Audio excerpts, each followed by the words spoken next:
Okay, this is Dr. Theravonthagul. I'm going to chat a little bit today about concurrency and threads.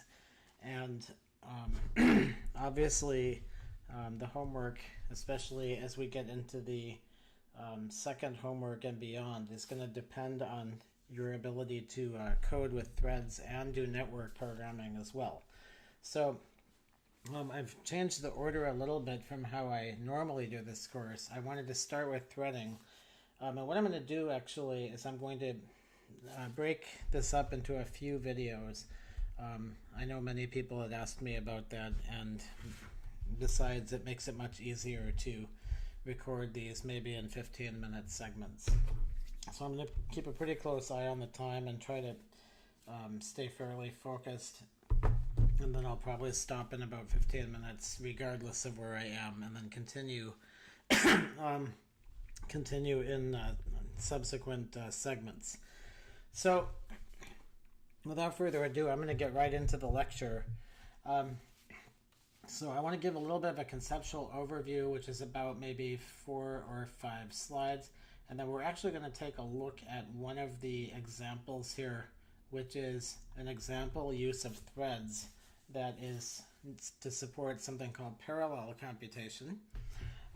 There's another example before that that depends on networking, and I'm going to probably come back and do that one later.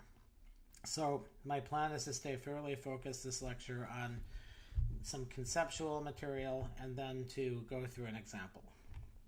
Okay, so without further ado, basically one of the things that we need to talk about is, the basic nature of threads and processes. And you really can't do anything in distributed systems without talking a little bit about concurrent computing in general. So, again, much of this is probably a review for some of you, but if you have not had operating systems, this is potentially going to be new. Luckily, we have lots of good examples, and I think that will help you to master this material. So let's review a couple of things. So traditional operating systems have what are called processes. And you basically know what a process is by looking at, for example, your computer. Let's say you're on a Mac. You can just do PS minus AUX will show you all of the running processes. Now, of course, this doesn't give you a lot of information. But if you put the wide output there, it'll show you all the details of the processes that are running. Let me go way to the top of this here. So you'll see that there is a user, the process ID, percentage of CPU being used, percentage of memory being used, and so on. The amount of time it's been running and the actual command that's running. So when we run applications in an operating system, we are basically creating what are called processes. Within those processes, we can create or spawn additional threads of execution. So a key thing to understand is that processes each have their own address space, and basically the tradition of processes is that there is a single thread of control. If you want to have additional threads, you have to use the threads functionality. And when a process makes a system call, and this is especially if you're doing something like I/O, the process will block until the call completes. Okay, so those are 3 ingredients of how processes work. Now, we obviously need to have something that's a little bit more flexible, and of course, in all of modern computing now, the thread is used to address the limitations that processes have. In particular, we'd like the ability to take advantage of parallelism. You probably have all heard of something called multi-core. And with multi-core, you have multiple execution cores. And those cores are designed specifically to allow for threading, to take advantage of them. So when we talk about something like that, we're talking about parallel computing. Okay, parallel computing is something that could be an entire course in itself, and in fact it is at Loyola. We have a course on high-performance computing, which is typically dedicated to parallel processing. The other reason we want threads is to overcome the major limitation of having the system get blocked when performing I/O. Now, I know that many of you probably think of I/O as working with files and other types of communication. But one thing that I want to do is to make you realize that blocking does not always refer to like file I/O. It can be any kind of system call. There's like one called sleep, which will put the process that's running to sleep. There is also in the user interface code, you can get blocked waiting for the user to respond to a dialogue or whatever. That is like to press a button or whatever. So there are many ways to block, and we often would prefer that a thread is getting blocked than the entire program. And that's the whole reason we have threading. There are a couple of other points here. Context switching overhead is a major reason why we have threads. Threads use a lot fewer resources when it comes to maintaining what's called the state of the running thread versus the entire state of a running program. The details of this are not completely important for distributed systems, but basically I want everyone to, at least in the back of your mind, think that threads are associated with getting performance. And in the end, if we're not improving performance, it's arguable that we don't need to have this feature. So that's the whole point. Lastly, we want to take advantage of the ability to do things implicitly parallel. The more cores we can keep busy, the better we are. This is much easier said than done because, as we all know, the big problem is how much data sharing there is. So if there's a lot of data being shared between processes or threads, it's very difficult to actually keep a CPU busy. I also want to point out that this is one of the biggest problems of programming in languages where there's not proper data abstraction and encapsulation. It's really hard to take advantage of parallel computing if you have a lot of global variables that are shared between different methods. What will end up happening is you end up having what's called locking or synchronization overhead that prevents you from taking advantage of the concurrency on your CPU. We're going to actually see quite a few examples of that in another part of this lecture. Okay, so I want to keep going.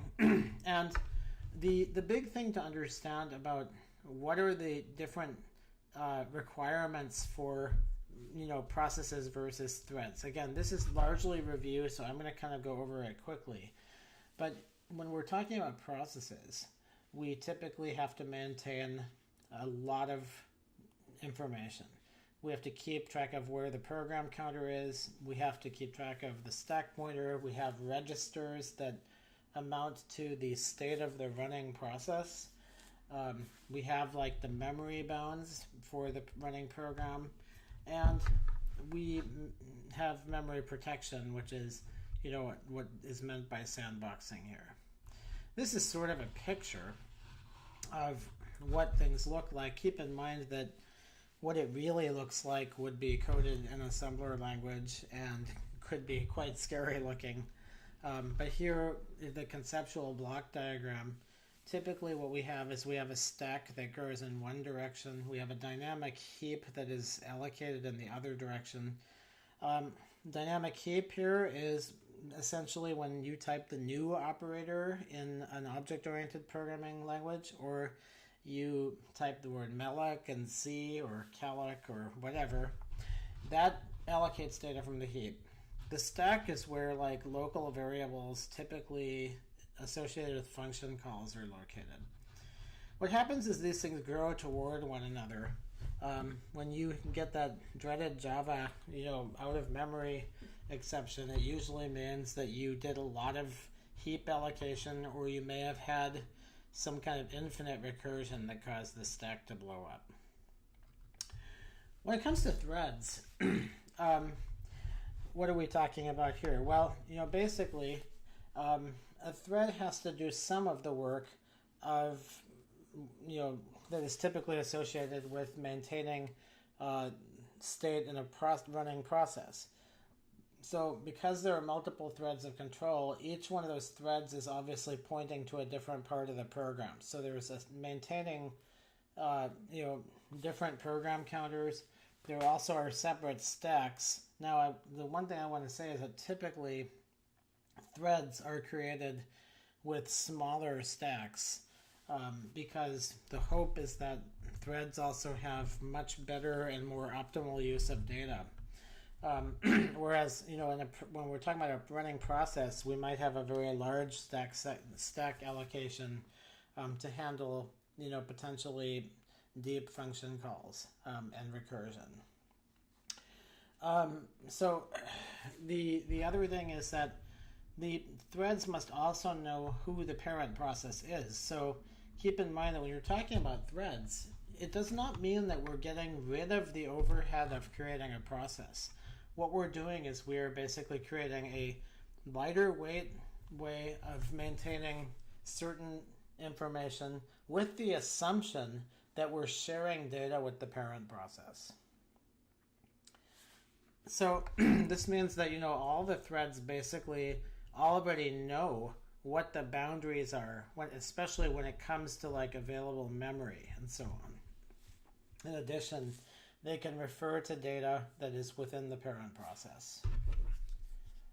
So that's basically, and one other point here, if we have any given process that has n threads, there are a certain number of threads that may be blocked and a certain number of threads that are running at any given time. So that's what we mean here by some subset I of threads may be blocked and another subset k threads are runnable or running. Now, obviously, the sum total of blocked threads plus runnable or running is equal to the number of threads. Okay, so that's just basically telling us that we can only have threads in those states of being running or ready to run and blocked. This is actually true also of the global number of processes on a given computer. But when we're talking about processes, we're talking about separate programs. So here, we're talking about threads that are all within a given process that's running. That would be your program, typically. So what I'm going to do now is I'm actually going to take you to a brief demo, and then what I'm going to do is I'm going to break up the rest of this discussion into another video. So the one we're going to take a look at actually is this example parallel computation, which is to factor an integer. And then I'm just going to kind of show you how you actually compile and run this program. I should point out that all of our code is actually available in a repository on Bitbucket, and I will be showing you more precisely how to download some of these examples probably in a later video. So let's just take a look right now. And essentially, all of the examples I have are in our distributed systems lecture notes. We have these systems code samples. That's the name of the folder underneath examples. And then there are some threads examples. And you can see that there are a whole bunch of different programs here. So let's take a look at this little program just to get an idea of what is it that we can do with this magical thing called threads. As I mentioned in the first videos of the semester, we will be using a wide variety of different programming languages. I know that in many classes, typically one language is used. Here we will use languages with the idea of you actually picking them up on your own. And I think the advantage of this is that you actually learn to really see how different languages provide different levels of expressiveness when it comes to concurrency. So this is actually code written in C#, and it's a fairly straightforward program. What this does is it uses parallel computation to find the factors of a number. I'm going to bring up also the main program.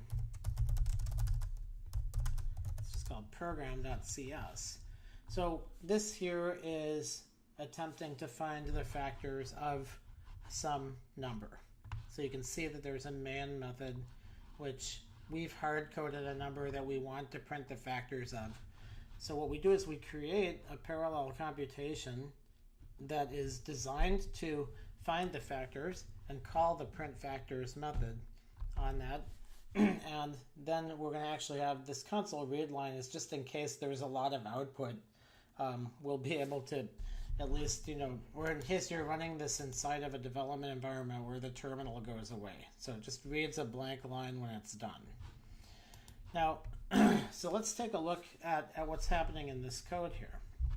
So basically, everything starts from this parallel computation public class, and you can see there is a method exposed. This is a top-level method that is actually going to print the factors of a number. Okay, and then what we're going to do is we're going to actually set up some threads. We're going to keep a list of divisors, and we're going to actually find out how many CPUs we have available to us.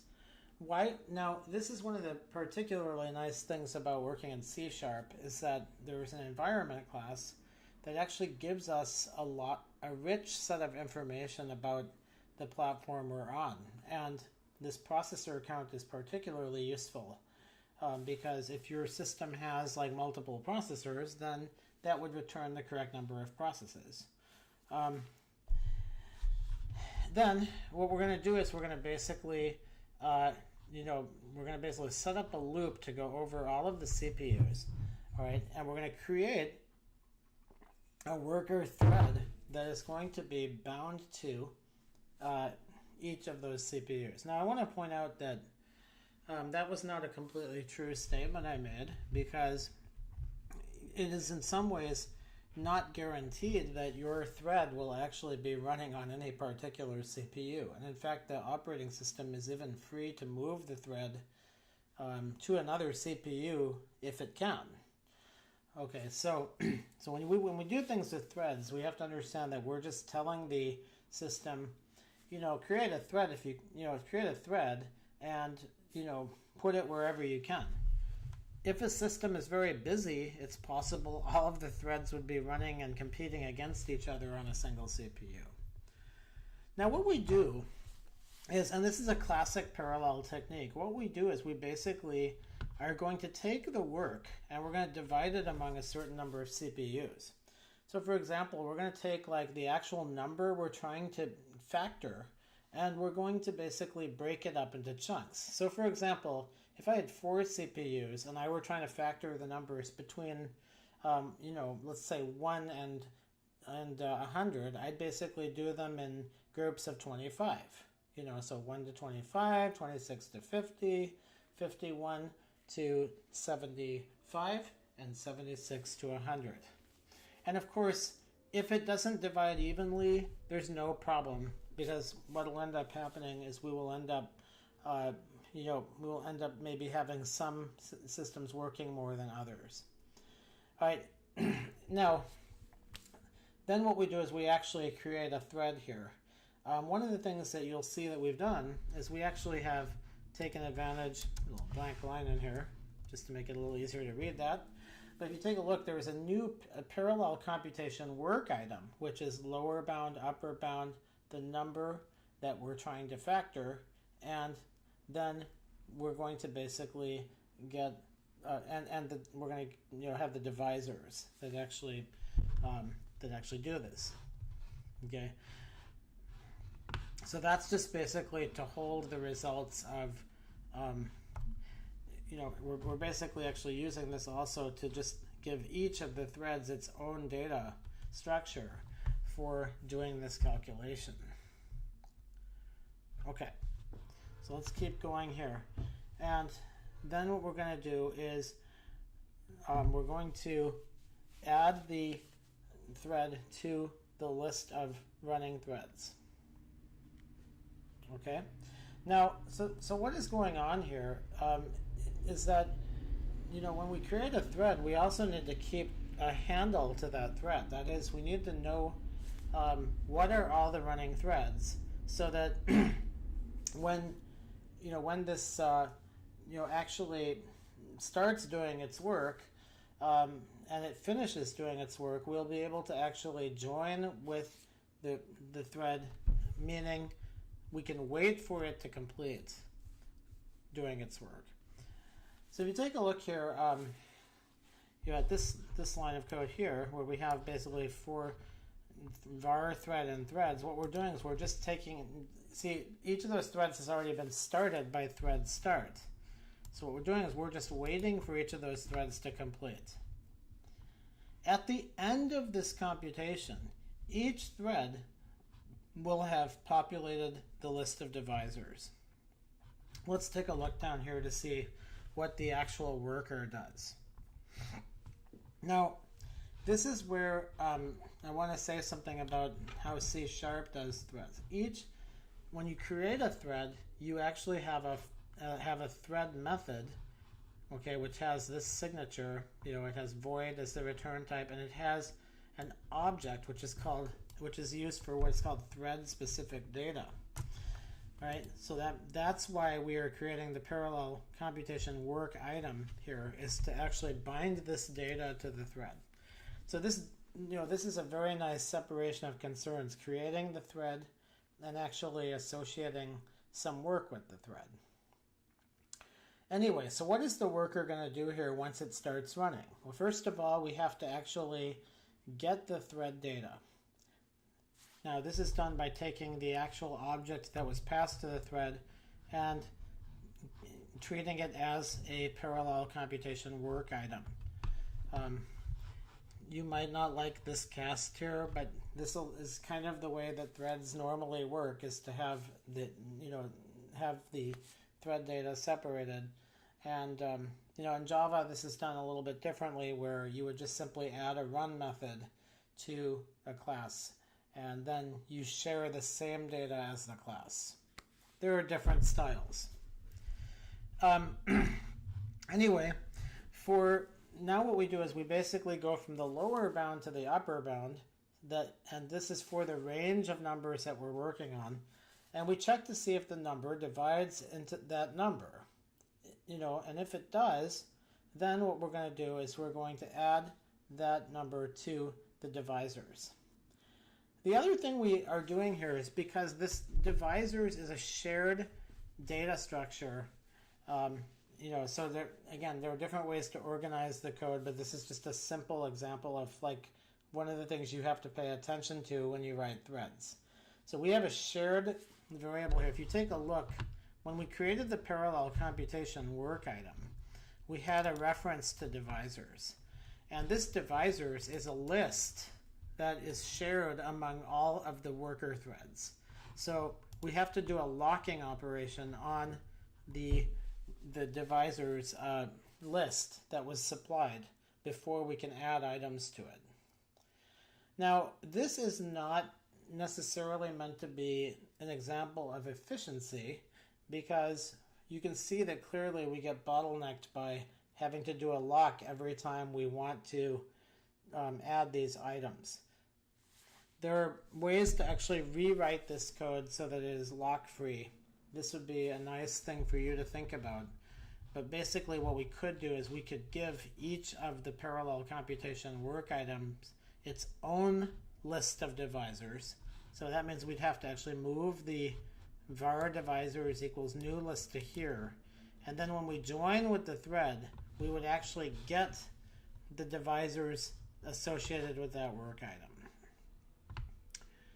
But anyway, this code is totally correct, because it actually is performing a lock each time it updates the list of divisors, so there's no chance that 2 threads try to access the divisors at the same time and add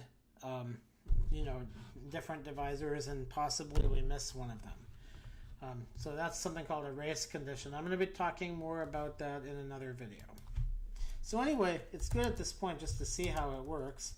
So if you're on the Mac, you would basically use the mono tools. I'll move this over just a bit so we have a good view here. So DMCS, program.cs, and parallel computation.cs. And then this results in an executable file. One of them is called program.exe. I'm sorry about the names of these things. We probably should have given a nicer name to our main class than program. But if you'll forgive us, program.exe. And then you run this, and you can see that it actually found what we hope are all the divisors. Another thing I should point out about the divisors of a number, we really are doing too much work here because we actually could stop at the square root of the number that we're trying to compute the factors of. So, because once you find a factor once you find a divisor, you can easily find out what the other factor is. So, for example, one of these is very likely the so one of these here, 3, is very likely one of the other factors of one of these bigger numbers down here. Okay, I'm trying to remember what our actual number was. So we have 1,002. Well, excuse me. We have 123,456,789 divided by 3. It certainly looks like this 41 million number is the other divisor. So there's nothing wrong with this because we get the correct answer, but we could make this more efficient. This is the whole point. So anyway, that's like the first of some threads examples, and then there are some more advanced examples that you can take a look through. I will also be doing a video on some of these tools for achieving mutual exclusion because this is a topic that's near and dear to my heart. Joe Kaler, that is, and I put some of these examples together for you last year. But we're going to go through this in a slightly different order, as I mentioned. So I'm going to be continuing next lecture with a discussion of the traditional synchronization mechanisms, and then I'll put together some videos on the more advanced examples afterwards. Okay, so let's stop there.